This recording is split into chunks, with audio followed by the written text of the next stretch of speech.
ఓ వ్యక్తి ఉడకని పంది మాంసం తిని విచిత్రమైన రోగం బారిన పడ్డాడు. అతడు అనారోగ్యంతో ఆసుపత్రికి వస్తే డాక్టర్లు ఎక్స్రే తీశారు. ఇక ఆ ఎక్స్రే చూసి దెబ్బకు జడుసుకున్నారు డాక్టర్లు. ఇంతకీ ఆ వ్యాధి ఏమిటంటే, సాధారణంగా డాక్టర్లు ప్రతిరోజు చిత్ర విచిత్రమైన కేసులు చూస్తూ ఉంటారు. అలాంటి ఓ కేసు స్టడీ ఇది. డాక్టర్ శ్యామ్ గలి దీనిని ఇంటర్నెట్లో షేర్ చేశారు.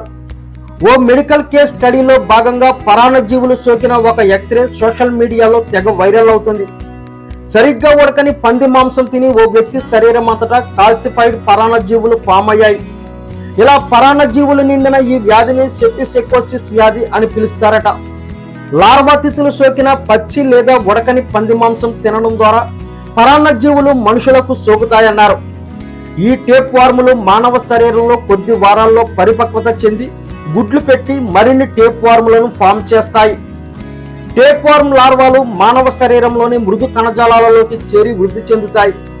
ఇక ఈ వ్యాధి సోకిన వ్యక్తులు వాడిన వస్తువులు లేదా బాత్రూమ్ను వేరే వాళ్ళు ఉపయోగించకూడదని డాక్టర్లు చెబుతున్నారు.